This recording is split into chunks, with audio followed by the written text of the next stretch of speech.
Karibuni tena wapendwa wasikilizaji wetu wa Karakana Mkwanja. Leo tunaendelea na vipindi vyetu vinavyozungumza biashara. Kama tulivyomaliza kwenye kipindi cha kabla ya hiki, tulikuwa tumezungumza kuhusu misingi inayojenga biashara imara.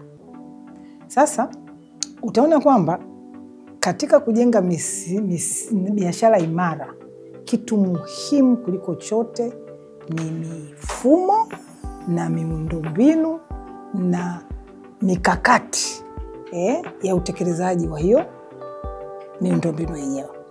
Sasa leo kwa mara nyingine tena tuna bahati ya kuwa na Madam Judith Minzi ambayo ni CEO wa K Finance Limited.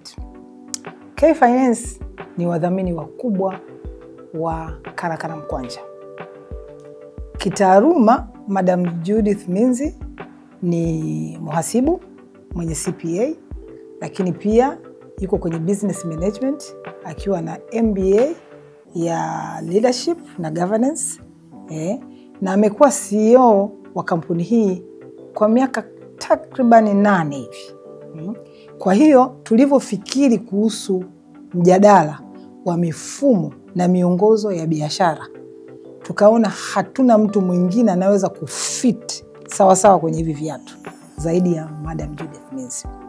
Basi sipendi kupoteza muda zaidi, ningependa nimkaribishe Madam Judith Minzi aweze kujitambulisha kwa ndugu wasikilizaji wetu, mumfahamu zaidi yeye ni nani na anafanya nini K Finance, na kwa kifupi sana products ambazo K Finance wanafanya. Karibu sana. Asante kwa introduction zito. Kwa majina naitwa Judith Minzi, mimi ni mkurugenzi mtendaji wa K Finance Limited. K Finance ni kampuni ya mikopo, biashara yetu mama ni mikopo. Lakini pia tunafanya insurance, tunafanya na training. Ndio hii product yetu ya Karakana Mkwanja ambayo mnaiona sasa hivi inakata mawimbi. Kwa hiyo product yetu mama ya mikopo, tunatoa mikopo ya aina mbalimbali kwa wafanyabiashara, kwa wafanyakazi. Tuna products nyingi, maybe I could mention a few. Tuna tender loans ambazo ni kwa ajili ya kufacilitate wafanyabiashara ambao wana tenda mbalimbali za serikali au za private. Tuna business loans ambazo zina facilitate kuongeza mitaji, lakini pia tuna products kwa ajili ya wafanyakazi, mikopo ambayo itawawezesha kumit expenses zao mbalimbali, ada, matibabu, lakini pia na investments, kwa sababu tunajua na wafanyakazi pia wanafanya investments. Kwa in short, hizo ndio products zetu na nakaribisha kuweza kuzifahamu zaidi. Asante.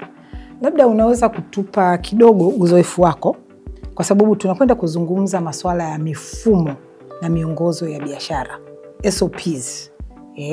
From your experience kama CEO ambaye unahusika katika kujenga hiyo mifumo na pia kutengeneza miongozo, kwa sababu mnaweza watu mkawa na mifumo, mkawa na systems, mkawa na policies, lakini kama hamna zile SOPs, standard operation procedures, inakuwa ngumu sana kutekeleza. Hebu tupe kidogo uzoefu wako ukiwa kama mtaalamu wa mambo ya biashara katika taaluma, lakini mtendaji. Karibu sana kwa faida ya wasikilizaji wetu ambao tunawalenga wale ambao wako katika biashara, ambao labda bado hawana mifumo, na wale ambao wangetamani kuitekeleza. Kuna zana kwamba hiki kitu ni kigumu sana. Hebu waeleze katika njia rahisi ili tuende pamoja. Okay, luckily K Finance is a growing company. Kwa hiyo as a growing company, you build as you go. Kwa hiyo vitu ambavyo pia tumejifunza kwenye experience yetu ni kwamba mifumo ni very critical ili kampuni iweze kufanya vizuri. Kwa hiyo mifumo is a wide term, lakini if I try to break it down, kwa kuanzia you need to understand ile business process flow yako. Kama biashara yako inaanzia wapi mpaka inapoishia. Kwa hiyo kuna vitu vingi hapo, kuna wateja, kuna wafanyakazi, kuna regulators, kuna issue za pesa, ukianza kupata pesa, unatakiwa uzimanage vipi. Kwa hivyo vitu vyote huwa vinahitaji mfumo.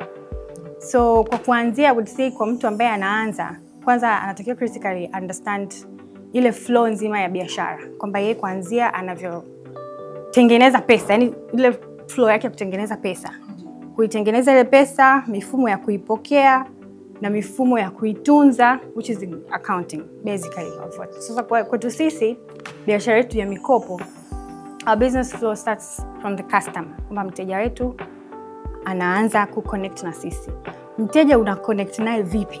That's also part of the process. Kwa sababu ili kumweza kumaccess mteja, it's not something ambayo inatokea kwa bahati mbaya. Lazima mtengeneze deliberate processes za kuhakikisha mnampataje mteja. Kwa lazima mfahamu kwamba what are your channels za kupata mteja. Kwa mfano kwetu sisi, we do a lot of marketing, tunafanya a lot of calls, engagements, tunafanya a lot of visitations, tuna wateja ambao wana walk in kwenye ofisi zetu. Hizo zote ni channels mbalimbali ambazo sisi tunapata wateja. Kwa lazima kuwa kuna mfumo wa hizi channels zote, at the end of the day zinakuwa connected. Kwamba sasa huyu mteja ameshaingia sasa in your premise. Kuingia in your premise sio kwamba lazima ndo kafika ofisini, lakini ni kwamba mmem-access nyinyi kama K-Finance. Kwa mtu maybe our sales agents anaweza akawa yuko huko nje, akakutana na mtu, akamuelezea kuhusu our products, mtu akawa interested, anataka kufanya biashara na sisi. Huyo tayari mteja yuko in our premise. Kwa hiyo lazima kuna process sasa ya baada ya hapo kwamba anavyomuonboard yule mteja. Kwa hiyo we have an onboarding process. Kwamba mteja atakiwa ajaze form, atakiwa atembelewe, atakiwa yani tufanye ile business analysis. Hiyo ni part of the process as well. Lakini baada ya hapo huyu mtu tutampa mkopo. Tukishampa mkopo sasa, we have a loan book, yani kama kuna watu mbalimbali ambao tumewapa mikopo. Kwa hiyo how do we manage all these customers? Hii database ya wateja wetu inakuwa managed vipi? Kwa maana yake kuna mfumo ambao unatusaidia kumanage hiyo database ya wateja. Hawa wateja in the process wanakuwa wanalipa malipo. Kuna malipo mbalimbali ambayo transactions zinafanyika kati yetu sisi na wateja. Kuna transactions za sisi kuwapa wao pesa, kuna transactions za wao kurudisha pesa kupitia marejesho. Kwa lazima uwe una mfumo ambao ni mzuri wa kutrack hizi transactions ili uweze kuiona biashara yako kwamba this is basically that's the business. Kwamba lazima uweze kutrack uone sasa zile flows. Kwa hiyo we do have a management information system ambayo inakuwa inatusaidia kutrack hizo taarifa. Lakini pia katika part of the process flow lazima tu tunaendelea kumaintain mahusiano na wateja wetu. Mahusiano yetu hayaishi tu pale mteja amechukua mkopo. Lazima tunaendelea kumaintain ile relationship. Kwa hiyo pia kuna mfumo wa jinsi ya kuengage customers. That's another process part of it. Naweza nikaelezea vingi kwa kirefu, maybe naweza nikaishia hapo. Asante sana kwa maelezo mazuri sana. Wapendwa wasikilizaji wetu, mmemsikia Madam CEO wa K-Finance amejaribu kutueleza processes, mifumo waliokuwa nao. Lakini nipende tu kwa wewe unayenisikiliza, uwe unafanya biashara ya duka, uwe unafanya biashara ya hoteli, uwe unafanya kampuni ya usafi, biashara yoyote inahitaji mifumo. Yeye ametueleza kuhusu mfumo wa biashara yake ya kukopesha. Lakini sisi katika kipindi chetu hiki cha Karakana Mkwanja, tunawalenga wafanya biashara mbalimbali, wenye biashara mbalimbali. Kwa maelezo ambayo Madam Judy ametoa na ambayo ningependa kusisitiza ni kwamba basically mifumo, maana sio mmoja, ni mifumo. Mifumo ya biashara ndio lifeline ya biashara, ndio uhai wa biashara. Unaweza ukasema mifumo ya biashara ndio moyo wa biashara, na mifumo ya biashara ndio inayomtofautisha Genge Duka, Mangi na established business. Mara nyingi ninavokutana na mtu tunazungumza mambo ya biashara, kabla sina interest ya kujua balance sheet yake, ana shilingi ngapi, ana nini. Mara nyingi mimi nikitaka kuielewa biashara, huwa namsikiliza mtu processes zake, vitu anavyovifanya. Unaona hapa kuna biashara. Na utakuta nirudi tena, sisi ni wakopeshaji na mimi pia background yangu ni kutoka kwenye bank. Mara nyingi unakuta benki unavyokwenda kukopa, wanakuuliza maswali kama haya. Watakuuliza mifumo, watakuuliza management, watakuuliza una bodi na nini. wanataka kuona mchakato wako wa kutengeneza pesa. Umeona? Kuna kutengeneza, kuna kutunza. Madam CEO wa K-Finance hapa ametueleza wao wanauza pesa. Kwa misingi hiyo, kuna masuala ya kudisburse, wanatoa pesa, kuna masuala ya kuzikusanya, kuna masuala ya kurecord transaction zote. Yote haya ndio yanayotofautisha kati ya, unaweza kusema amateur, genge duka, biashara ya mangi. Nikisema biashara ya mangi sio kama nadharau hizi biashara, lakini ni kitu tunachokielewa kwamba ni biashara kama startup, kitu kidogo. Lakini nia yetu, kwa nini tunaongelea yote haya? Nia yetu katika Karakana Mkwanja, na ukiangalia tunasema financial and wealth creation. Ndio theme yetu kubwa. Kwa hiyo hata kama wewe ni duka la, wanasemaga genge duka, ukifanya mifumo utaweza kufika kwa establishment kubwa. Nimefurahi sana kama mmemsikiliza Madam CEO. Amesema K-Finance is a growing company. Wako kwenye mchakato wa kutengeneza mifumo. Kwa hiyo sio kwamba siku moja unatengeneza monster mkubwa ambaye hata umuelewi. Kwa kusummarize kwa yaliyoyasema, mifumo ya msingi kwenye biashara. Kwanza kuna mfumo wa mauzo. Kwa sababu bila mauzo hakuna cash, na bila kupata mapato hakuna profit. Hakuna biashara ambayo inajengwa bila kutamani kupata profit. Lakini amezungumza kwa kirefu kidogo mfumo wa delivery ya bidhaa yao, wao wanavyokutana na wateja na hivi na hivi na vile. Sasa hiyo tunaweza tukasema kama delivery system, ambayo inategemeana unafanya kitu gani. Kama wewe unauza mabomba, then kuanzia pale unavyoyafuata yale mabomba bandarini, kama unafanya bandarini, kama una import, kama unakwenda kiwandani, mpaka yanavyofikia mteja. Kwa hiyo kuna mfumo wa delivery na monitoring of the same. Kwa sababu usipo monitor, robo tatu ya vitu vitapotelea njiani. Lakini amezungumzia kitu kimoja muhimu sana. Yaani vitu ambavyo mimi naviona kama ndio vya mtu unavyoanza, haijalishi una size gani. Mfumo wa mahesabu, accounts. Hii inanikumbusha miaka ile kama 12 hivi nilivyokuwa naanza biashara. Unajua katika vitu ambavyo wafanya biashara tunaviogopa kwanza ni TRA. Ukisikia kuna masuala ya kodi, kabla hujaambiwa ni shilingi ngapi usha panic. Unajua kumekucha. Yani sitakaa nikasahau siku kwa mara ya kwanza nimetembelewa na TRA officer. Ilikuwa heka. Unaelewa? Yani jasho linakutoka. Yani hapo unajiona tena mtuhumiwa hata huna ulichokosa. Lakini ndio hivyo. Tunashukuru serikali jinsi tunavyoendelea, wanaendelea kutuelimisha wafanya biashara kwamba TRA sio adui zetu. TRA hawaji kutuua, wanataka kutujenga zaidi. Sasa kuhusu mambo ya mifumo ya mahesabu, hasa nakumbuka wakati huo, kwa kweli mimi ni mchumi, kwa hiyo mambo ya mahesabu siyaelewi. Nikawa natakiwa kutengeneza hesabu zangu za kwanza. Nikakutana na mhasibu kanjanja. Unajua kanjanja? Kanitengenezea mahesabu, yeye mwenye hayaelewi, mimi siyaelewi. Yaani namshukuru sana Mungu kwamba mimi sio rahisi kunibambika kiurahisi. Akaeleta yale mahesabu. Mwisho wa siku yeye anachotaka kuniwini ni kwamba hapa kodi hazipo. Nikamwambia mbona mimi sikuelewi? Sasa haya mahesabu yanasema nini? Anazungumzia biashara yangu. Mama, kwani wewe tatizo lako nini? Hiki si kitabu ninapeleka TRA. Sasa hapa ndio nishakufanyia mchakato, hapo mambo yamekaa vizuri. Nikamwambia mbona sikielewi? Mbona siwezi kurelate na vitu ninavyovifahamu? To cut the long story short, nikamwambia bwana, mimi sikuelewi na haya mahesabu mimi siyataki, kwa sababu siwezi kusema hiki kitu kinanirepresent mimi ambacho sikifahamu. Sasa hapa nataka tu kusisitiza kwamba mifumo ya mahesabu ni ya muhimu. Na nimefurahi siku hizi hata kuna courses wanasema financials, yani knowing finance for non-financials. Yani ukiwa mfanya biashara lazima uwe na ABC za accounts. Ni muhimu sana.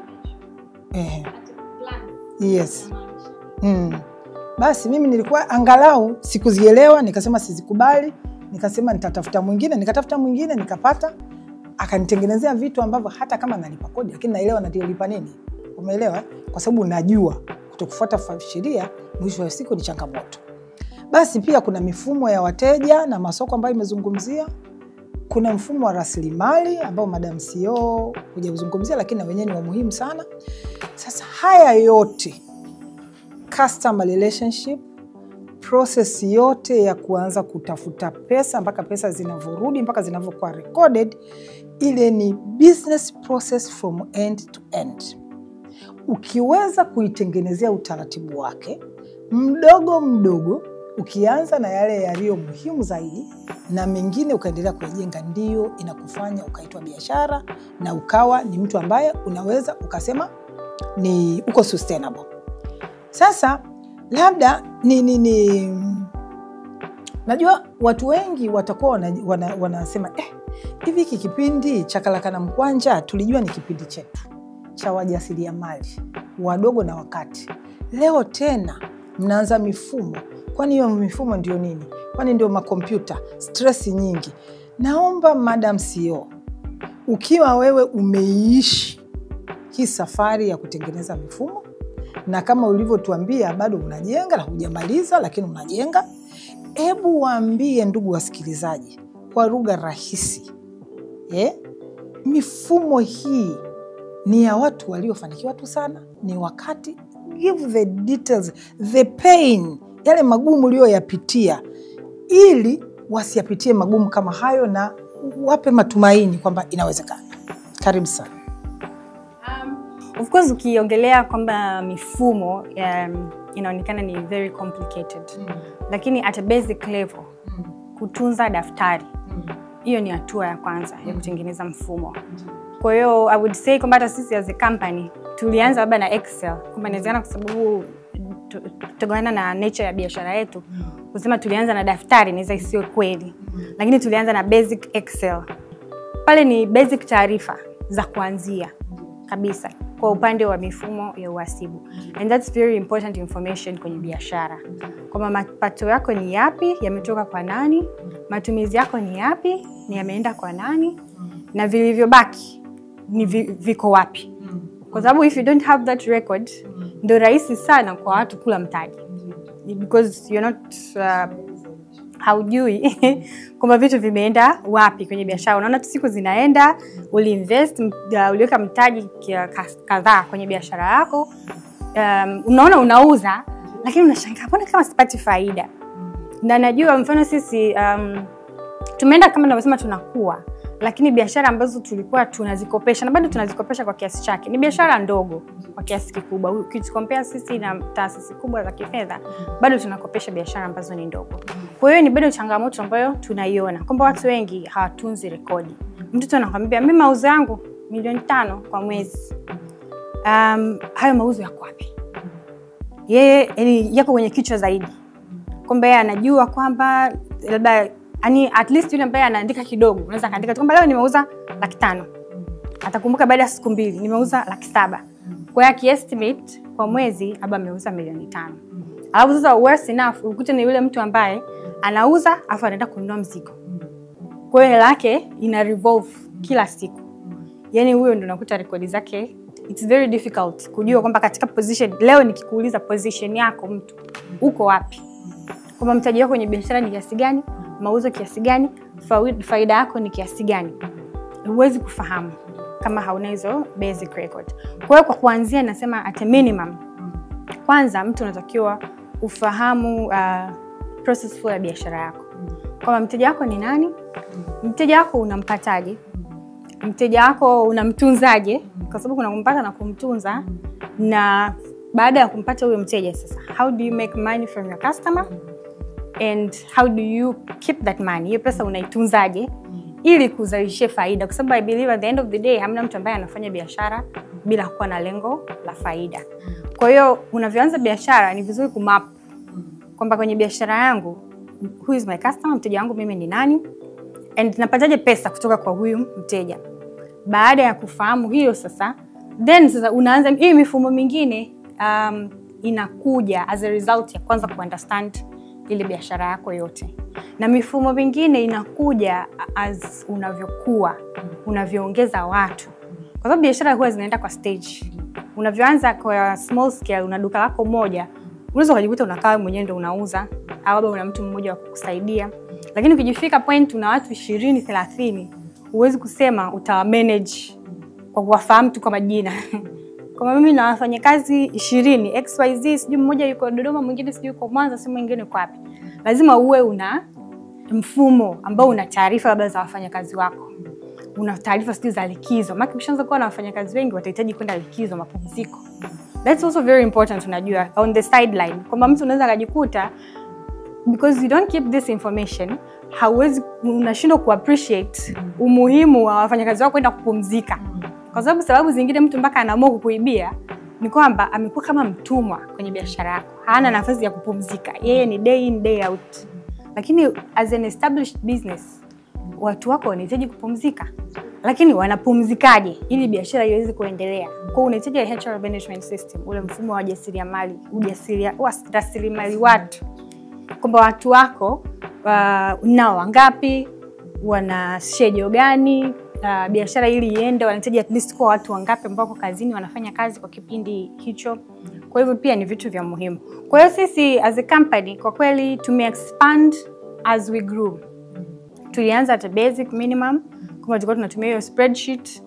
Baada ya hapo tukachukua management information systems, kwa sababu unakuwa kuna management information systems ambazo ni comprehensive. Inaweza kukusaidia zaidi kwamba ku manage kitabu cha wateja, inaweza kukusaidia ku manage accounting. Zingine zinaenda mpaka zinafanya hiyo HR management ya watu, zipo ambazo ni very comprehensive. Kwa hiyo uzuri sokoni sasa hivi with the development ya technology, kuna mifumo ya aina nyingi.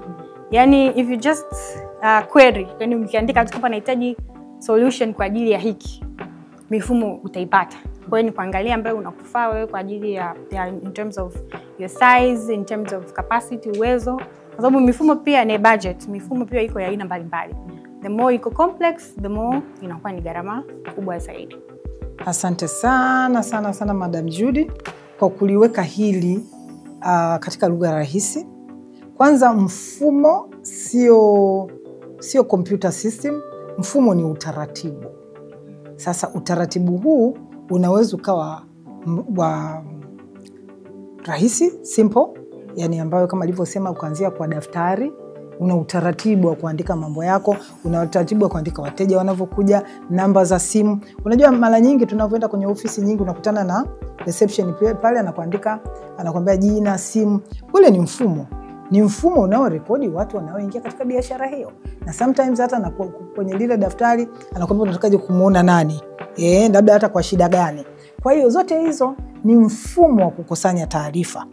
Basi itoshe tu kukuambia hatuzungumzii vitu ambavyo ni vya hewani, hatuzungumzii vitu ambavyo ni vikubwa visivyowezekana. Tunazungumza vitu virahisi. Anza na basics, anza na pale ulipo wewe, anza kwa budget uliokuwa nayo. Labda kubwa kuliko lote ni kuappreciate, kutambua umuhimu wa kujenga mfumo na faida ya mfumo, kwa sababu mfumo wa biashara ndio biashara yenyewe kwa kweli. Kuna point moja hapo nilikuwa tumeongea nikaikumbuka. Unajua let's say mtu ambaye anafanya biashara labda ni ya duka, anaweza appreciate kwamba kufungua basi saa 2. Labda unaandika pale, unajua unaandikaga open kuanzia saa 2, sio inafungwa saa 2:30. Kile kitendo cha kwamba kila siku unafungua saa 2, ule pia ni mfumo. Kwamba lazima kuwa kuna backwork. Kwamba kama ni ofisi ambayo inategemea wateja, saa 2 iwe wazi. Kama ni usafi unatakiwa ufanyike hapa kuanzia saa 1 au saa 12. Ili saa 2 watu wanaanza kupata huduma. Unavyofanya hivyo, unavyotengeneza huo mfumo, kwanza unatengeneza trust. Kama mtu anajua mimi nikifika pale saa 2 nitakuta huduma. Lakini mtu anaweza akaona ni kitu kidogo. Siku zingine umefungua saa 3. Siku zingine hujafungua. Siku zingine umefungua usiku. Halafu baada ya muda unasema mbona hii biashara yangu haikui? People don't trust you. Mteja yule ambaye anakuja siku ya leo, kesho hakujafunguliwa. Kesho kutwa anakuta ndo wanafanya usafi. Unaambia subiri kidogo. Mimi na experience hii njia na kutoka nyumbani inapata Mbezi chini. kuna duka huwa napita, labda si kuna vitu nataka kununua ile asubuhi. So siku hiyo nimepita kama saa 2:30. Nakuta wanafanya usafi. Wananiambia subiri kidogo. Sasa nikasema hivi, who in the right mind? Hapa options zipo kibao. Na wewe nakaa kusubiri wewe umalize usafi. Kwa hiyo pesa yangu akaikosa, nikaenda the next shop. Kwa hiyo imagine unakosa pesa kiasi gani kwa kukosa mfumo. Kwa hiyo kuna a lot of money, pesa ambayo inapotea kidogo kidogo, unaweza usinote, lakini kwa kukosa utaratibu. Ule mfungua saa 2, labda una break ya lunch saa 7 mpaka saa 8. Tena ni vizuri unaandika kabisa kwa muda huu nafunga. Najua ukienda Kariakoo unakuta kweli maduka kama wameenda sijui kusali au wameenda kula. Mtu anajua kwamba ukifine muda huu hawapo, nikirudi saa 8 nitawakuta. Na mtu unakuwa yani muaminifu kwa hilo. Wateja yani kujenga uaminifu ni muhimu sana. Ni mfumo. Unajua mifumo inaenda na culture. Yale mnayoyafanya kila siku kwa utaratibu fulani ndio culture yenu. Kwa hiyo umezungumza kitu cha msingi. Yeah, kwa hiyo that's also very important. Kwamba mtu lazima uzingatie. Unaweza ukafikiria sijui ku keep taarifa, kutengeneza daftari, kuinvest kwenye mifumo, lakini ukasahau kitu kidogo kama hicho. Kwamba kufungua biashara kwa wakati, kutoa huduma kwa wakati, kupokea na kujibu simu za wateja. Huo pia ni mfumo. Yeah. So simple, lakini tunakichukulia poa sana. Na ni changamoto kubwa sana kwetu sisi wa Tanzania. Communication challenge na customer service. Yani huwa tunawachukulia wateja lightly. Kwamba si yupo atakuja. Yani mteja anachukuliwa kama vile yeye ndo ana shida. Kumbe mteja ambaye yuko mindful, anajua anachokitaka, anajua kwamba ana options ni nyingi. Kwa hiyo katika mifumo muhimu sana ni hiyo ya presence ya biashara yako. Timely presence. Yes. Na management ya wateja, huduma kwa wateja ni kitu very critical. Kwamba unaweza ukawa na kitu vingine vyote umefanya sawa sawa, lakini watu wako hawahudumii wateja vizuri. Kwa unajiuliza, mbona mimi biashara yangu haikui, nimeinvest, nimetengeneza duka, sije nimependezesha, lakini kwa nini sipati wateja? Kumbe wateja wakija pale hawajibiwi vizuri. Yani mtu anaona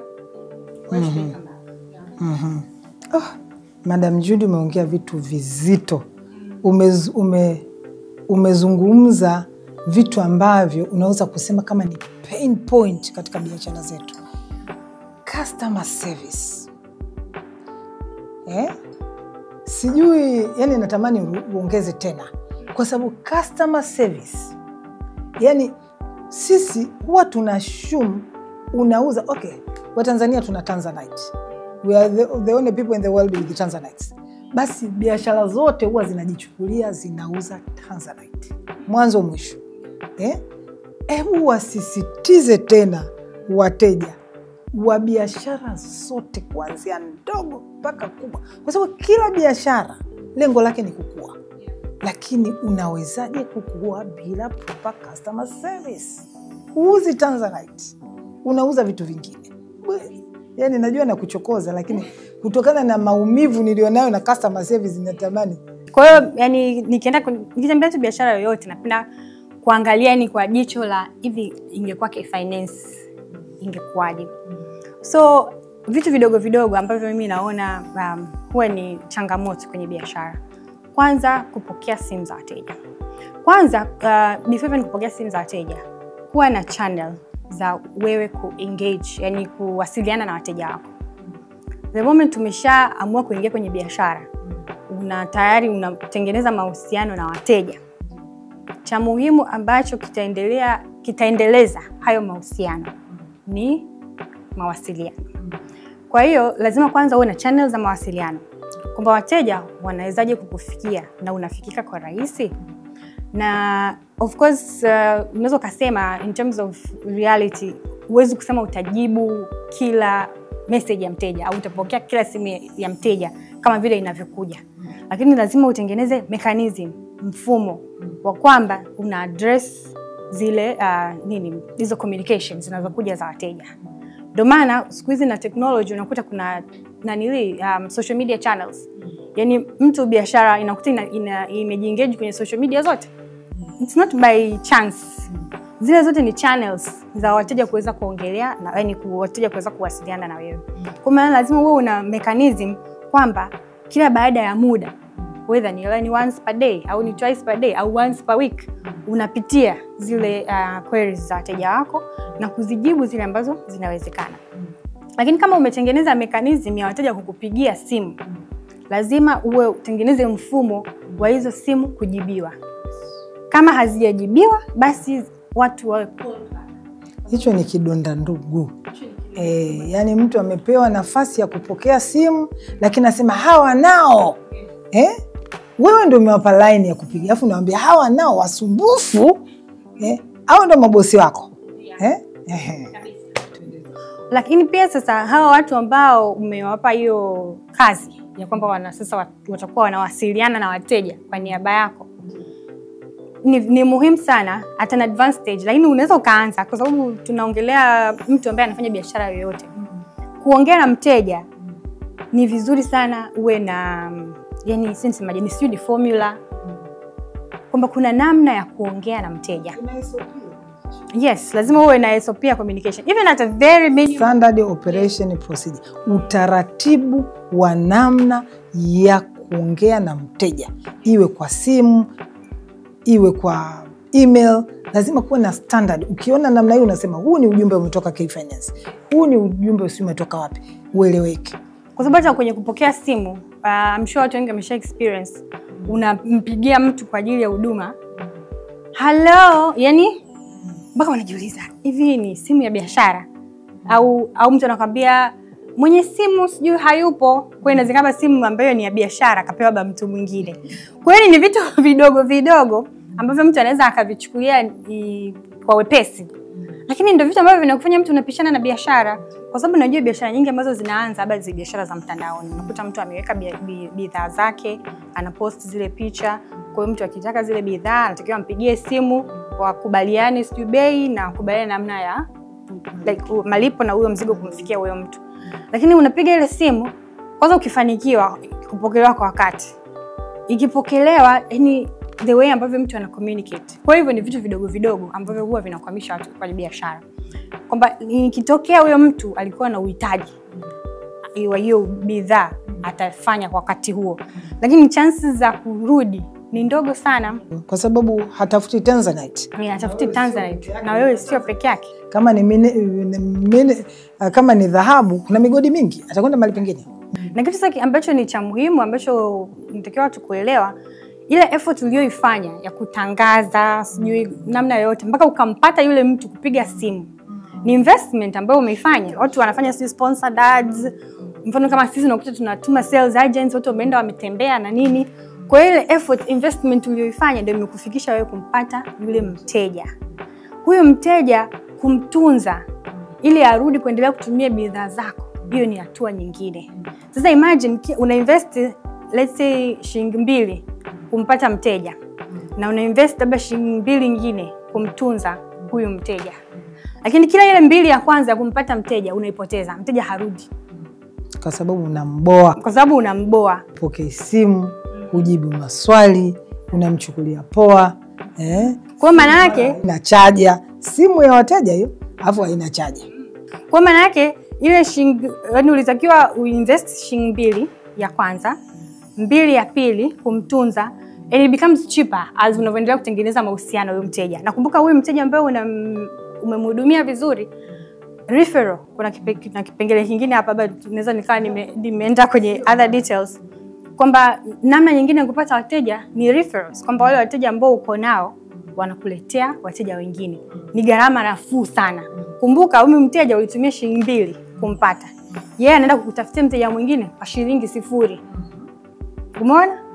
Lakini sasa huyu mteja ukimpoteza, it means you have to incur another 2 shillings plus another 2 shillings ya kumaintain. Now, in fact unaweza usiondoke na 0, unaweza kutoka na minus. Kwa sababu mteja ambaye amekuwa disappointed na huduma zako, hata kupa positive referral ya kukutambulisha kwa wateja wengine, ila atakutangaza vibaya. Kutangaza, anatoa ile negative experience. Unataka kwenda kuchukua kitu fulani kwa watu hawa?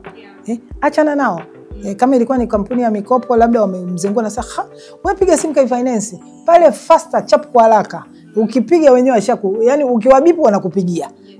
Kwa hiyo utajikuta tu watu wako mjini, lakini wanafanikiwa kwa sababu ya customer service. Kwamba it's very, yani lazima utatumia pesa kumpata mteja. Lakini ili biashara yako iwe sustainable, by sustainable tunasaidia Kiswahili ili iweze kuwa endelevu, unatakiwa gharama za uendeshaji zio zinapungua. Umeona? Kwa kama kila siku una invest pesa ile ile kutafuta wateja, means kuna kitu haukifanyi sawa sawa. Ndio kuna swali nimesikia kwamba mtu anasema, "Mbona mimi nafanya sawa?" Sasa kulikuwa na swali la mtazamaji wetu mmoja ambaye anasema yeye amefanya kila kinachotakiwa kufanyika. Ana mifumo mizuri ya masoko, ana mifumo mizuri ya mauzo, ana mifumo mizuri ya customer service, mifumo mizuri ya mahesabu kama ulivyoieleza. Yote anayo. Lakini bado mambo hayaendi. Bado biashara haifanikiwi. Unawezaje? Unaweza kusema nini kuhusu hiki kitu? Unamwambiaje mteja wetu huyo? Of course, matokeo, results, ambayo sio ni faida, biashara kukua, inatokana na hatua mbalimbali ambazo umezifanya. Kwa hiyo kama wewe unaamini umefanya hatua zote ila hauoni matokeo, maana yake kuna uvujaji kwenye zile hatua zako. Kuna leakage. Kuna mahali hujapata vizuri. Inawezekana wateja kweli unawapata au first time customers ila hawarudi, wanaporomoka. Kwa maana yake each time ili upate mteja unatumia gharama kubwa, wakati ilitakiwa gharama ianze kushuka, wateja wenyewe waanze kupeana reference. Jamani, pale kuna huduma nzuri, pale kuna huduma nzuri, anakuja na mwingine.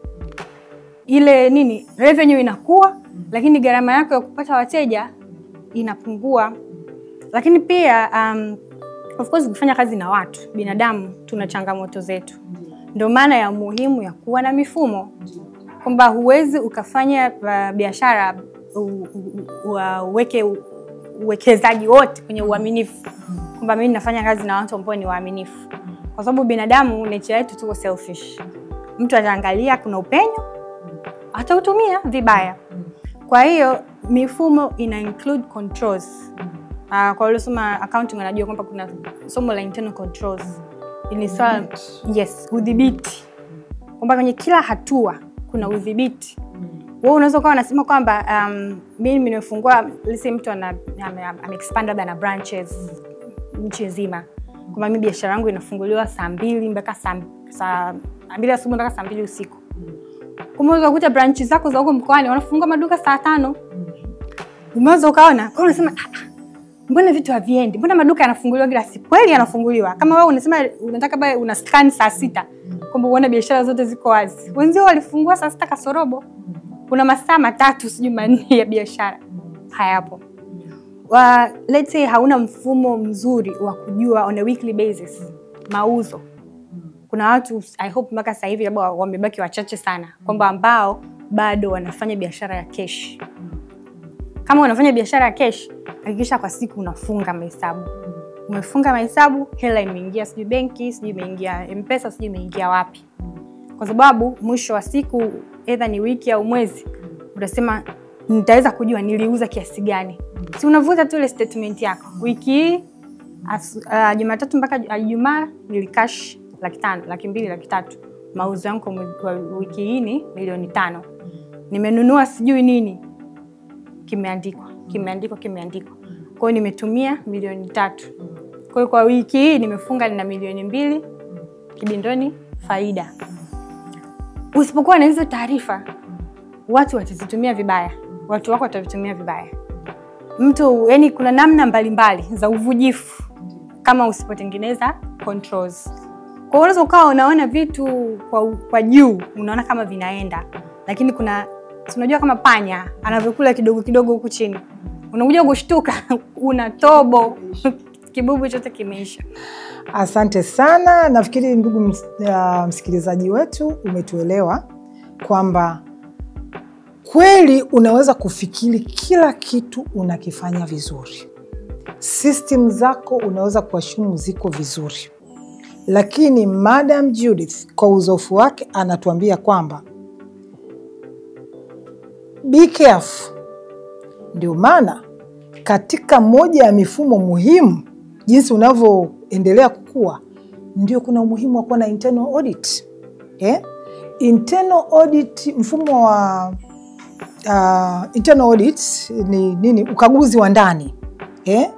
Mara ya kwanza mimi nilikuwa na associate audit na uhasibu. Nilikuwa nafikiri auditors wanakaguaga tu mahesabu. Kumbe I was very wrong. In fact, internal auditors wanakagua processes. Wanakagua mifumo. Kwa hiyo wewe unayefikiri kwamba mambo yako yote unayafanya vizuri, sales zako ziko vizuri, customer service ziko vizuri, na kadhalika na kadhalika na kadhalika, ukiona mambo hayaendi, tafuta mkaguzi wa ndani. Haya mkaguzi wa ndani. Sio lazima umwajiri, unaweza tu ukamuita kwa assignment, special audit.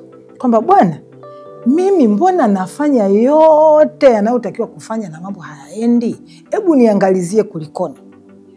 Kwa uzoefu wangu, auditor atakusurprise. Mimi na experience moja, rafiki yangu anafanya hizi kazi za ukaguzi.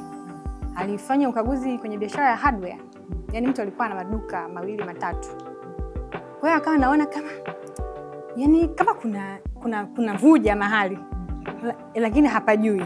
Kwamba yani anaona mauzo, mtaji ni ile biashara ambayo anaweka, mtaji ambao anauweka ni ule ule, mzigo ambao anaagiza ni ule ule, lakini mauzo hayaendi sawa sawa. Kwa hiyo bahati nzuri akapata maarifa kwamba unajua unaweza kutafuta mkaguzi wa ndani akakufanyia hiyo audit, aone kuna changamoto gani. Alikuja kugundua kwamba ni mfanyakazi wake kwamba amefungua replica business.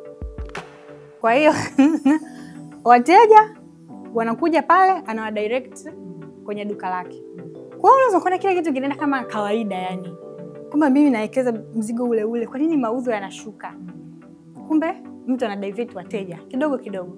Bahati nzuri anakula mshahara wako, lakini biashara ya kwake. Kwa hiyo ndio hivyo vitu vidogo vidogo mtu unaweza usivizingatie, lakini ndio hivyo vinaleta changamoto kwenye biashara. Lakini changamoto nyingine ambayo mimi labda kwa kumalizia ni kwamba Watanzania tuna changamoto ya uaminifu. Yes, yani ukiongelea changamoto za biashara, yani unaweza kusema mtaji, sijui huko hata namba 5 labda. Yani changamoto kubwa ndio hizo, kwamba kutokuwa na watu waaminifu, kutokuwa na mifumo, kutokuwa na taarifa sahihi za biashara yako. Kwa sababu ukikosa watu waaminifu, huwezi kufanya biashara bila watu. Kwa hiyo sasa ili biashara iweze kukua, watu wanatakiwa wawe waaminifu. Kwa hiyo hiyo ni somo la siku nyingine kuhusu uaminifu ili uweze kufanikiwa kwenye biashara. Yeah. Okay. Asante sana Madam Judy kwa kushare experience yako kwenye mazingira ambayo unapitia kila siku ya mifumo na umuhimu wake. Na ni vitu very critical, vitu vya msingi sana katika biashara. Na hapa tunazungumzia misingi imara ya kujenga biashara imara. Misingi muhimu ya kujenga biashara imara. Kwa kumalizia, ningependa nianzie hapo uliposema. Na mara nyingi huwa nakwambia, hata wewe unajua. Mimi siamini kwamba yani ukiona tunasemaga Tanzania tuna tatizo la watu waaminifu. Yes, but maybe tatizo letu kubwa ni kwamba hatuna mifumo sahihi ya kuweza kumanage staff. Hatuna mifumo sahihi ya kufanya recruitment.